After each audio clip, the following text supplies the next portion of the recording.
പ്രിയപ്പെട്ട എൻ്റെ ഹൈസ്കൂൾ വിദ്യാർത്ഥികളെ, ഹൈസ്കൂൾ പഠിക്കുന്ന കുഞ്ഞുങ്ങളെ, ഹൈസ്കൂൾ വിദ്യാർത്ഥികൾക്ക് എല്ലാ കൊല്ലവും എപ്പോഴും ചോദിക്കുന്ന ഒരു ചോദ്യമുണ്ട്. എഡിറ്റോറിയൽ തയ്യാറാക്കുക. 6 മാർക്കിൻ്റെ ചോദ്യമാണ്. എഡിറ്റോറിയൽ തയ്യാറാക്കുക. എഡിറ്റോറിയൽ എന്താണ് എന്ന് നമുക്ക് മനസ്സിലാക്കേണ്ടതുണ്ട്. ആദ്യം എഡിറ്റോറിയലിന് വേറെ 2 പേരിലും കൂടെ ഇത് തന്നെ അറിയപ്പെടും. എന്തൊക്കെയാണ്? മുഖപ്രസംഗം എന്ന് പറഞ്ഞാലും എഡിറ്റോറിയലാണ്.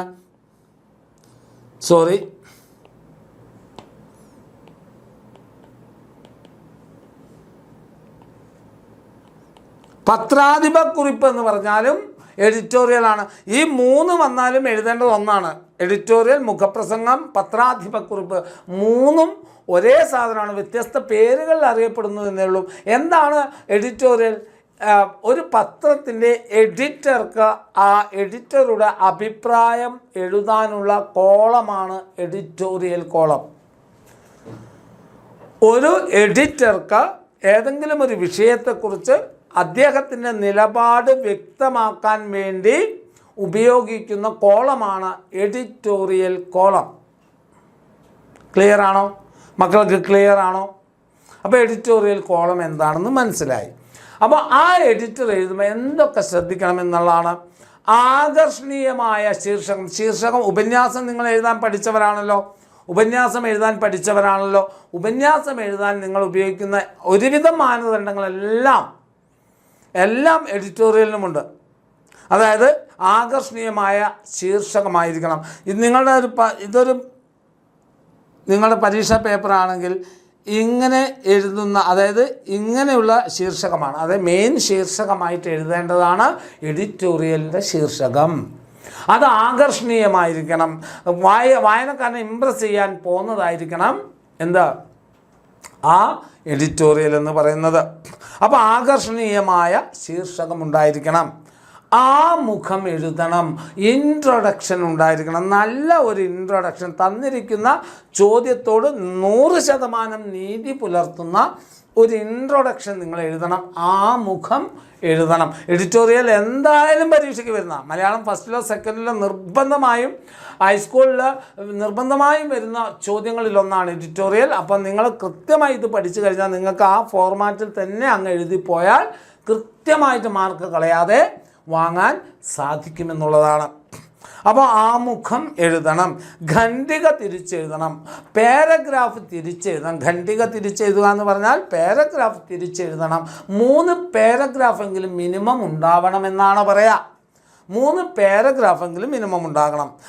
ഇനി സമകാലിക സാമൂഹിക പ്രസക്തി എഴുതണം. സമകാലികമോ സാമൂഹികമായ എന്തെങ്കിലും ഒരു പ്രാധാന്യമുള്ള ചോദ്യമാണ് എൻ്റെ മക്കൾക്ക് തന്നതെങ്കിൽ ആ ചോദ്യത്തോട് നീതി പുലർത്തത്തക്ക വിധത്തിലുള്ള എന്ത് എഴുതണം?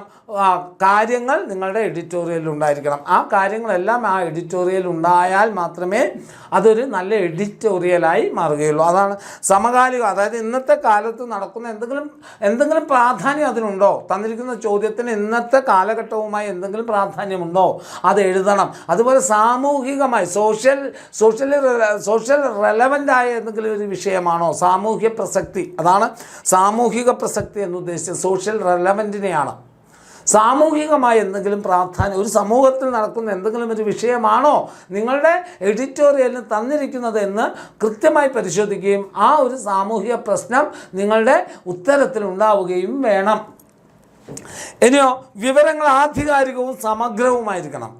അത് ആധികാരികം എന്ന് പറഞ്ഞാൽ വളരെ കൃത്യതയോടെയും വിവരിച്ചുള്ളതുമായിരിക്കണം. തന്നിരിക്കുന്ന വിഷയം ആധികാരികമായി എഴുതാൻ നിങ്ങൾക്ക് കഴിയണം. അതായത് ഉദാഹരണങ്ങൾ ചേർത്തുകൊണ്ട്, അല്ലെങ്കിൽ പത്രവാർത്തകളുടെ സൂചനകൾ വെച്ചുകൊണ്ട്, അങ്ങനെയൊക്കെ കൃത്യമായി എഴുതാൻ നിങ്ങൾക്ക് സാധിക്കുമ്പോഴാണ് അതെന്തായി മാറുന്നത്? ഏറ്റവും നല്ല എഡിറ്റോറിയലായി മാറുന്നത്. പിന്നെ പരിമിതികൾ, പ്രത്യാഘാതങ്ങൾ ഇവയുണ്ടാകണം.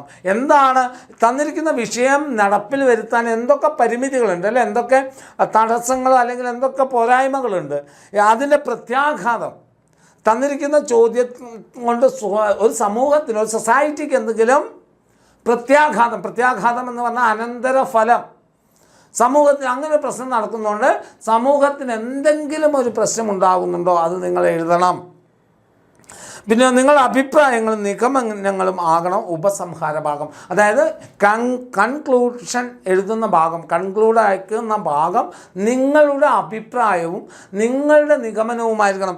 അതിന് കൃത്യമായിട്ട് അതിന് മാർക്കുണ്ട് കേട്ടോ. നിങ്ങളുടെ നിഗമനവും നിങ്ങളുടെ അഭിപ്രായവും കൃത്യമായി നിങ്ങൾ എഴുതണം. അത് എഴുതുന്നതാണ് അവസാനത്തെ പാരഗ്രാഫ് എന്ന് പറയുന്നത്. എന്നാൽ മാത്രമേ മുഴുവൻ മാർക്കും നിങ്ങൾക്ക് ലഭിക്കൂ.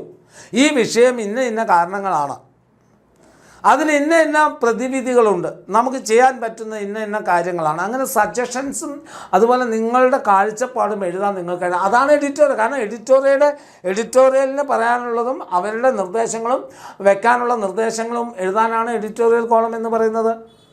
അപ്പം എഡിറ്റോറിയൽ തയ്യാറാക്കുമ്പോൾ ഇത്രയും കാര്യങ്ങൾ എൻ്റെ മക്കൾ ശ്രദ്ധിച്ചാൽ നിങ്ങൾക്ക് എഡിറ്റോറിയലിന് ഫുൾ മാർക്ക് വാങ്ങാൻ സാധിക്കും. അപ്പോൾ എഡിറ്റോറിയൽ എങ്ങനെ എഴുതാം എന്നുള്ളത് മനസ്സിലായോ എൻ്റെ കുഞ്ഞു മക്കൾക്ക്? അപ്പോൾ നമുക്ക് എഡിറ്റോറിയൽ കഴിഞ്ഞു. ഇനി അടുത്ത മറ്റൊരു ചോദ്യവുമായി അടുത്ത വീഡിയോയിൽ കാണാം. അതുവരേക്കും ബൈ മക്കളെ.